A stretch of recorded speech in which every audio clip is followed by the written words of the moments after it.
Char siu translates to fork roasted. I'm telling you right now, this is definitely fork and roasted. Char siu lamb this good should be illegal.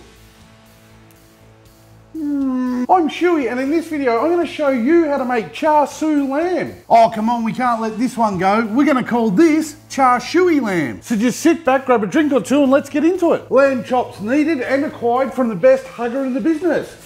I mean, best butcher in the business. I opted for cutlets today, and as usual, I told Mick what I needed and he's done all the work. Pre-cooked beers it is then. Cheers.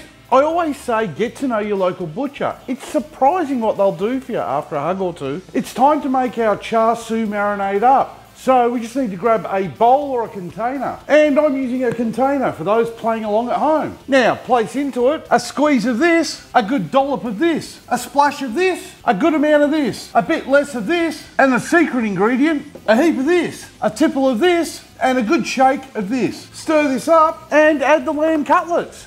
Whack the lid on and shake this up like you're a tambourine player at a heavy metal concert. You want to make sure every cutlet is covered by that sweet, sticky goodness. This now needs time to marinate. We aren't talking 1 or 2 hours though. This needs to go in the fridge for 14 days. Just kidding. But when I say it needs to marinate overnight, it doesn't seem too long now, does it? So grab a beer, pop the char siu cutlets in the fridge, and we'll cook them tomorrow. Today, I'm going to be using my Weber Go Anywhere, or GA as they're known, and I'll be pairing it up with my 100mm riser because I want to be grilling over direct charcoal today. I'll add the riser and opening the bottom vents to allow as much oxygen to our charcoal as possible. I'll then dump a chimney starter half full with lit charcoal into it.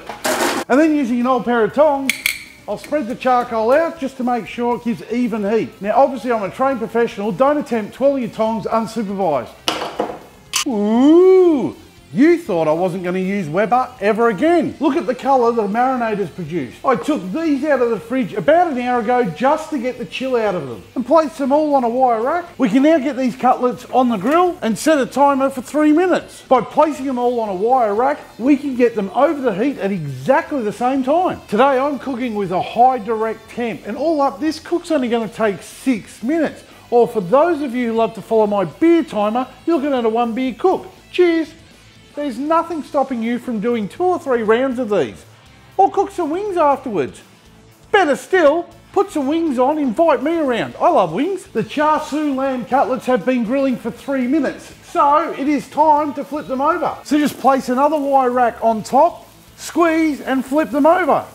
And set the timer for another 3 minutes. By using the double wire racks, we flip the chops all at the same time and they cook evenly. They are cooked, it's time to get them off the heat. We're just going to give them a couple of minutes to rest. Be patient now and always rest your meat, it makes so much difference. By cooking these directly over a high heat for a small amount of time, we get some great colour on the cutlets and we start what is known as the Maillard reaction. This is a chemical reaction that caramelises proteins and sugars when cooking meat, and in turn you get a lot of extra flavour. By keeping the cook time low, we perfectly cook the lamb, so it will stay juicy and moist.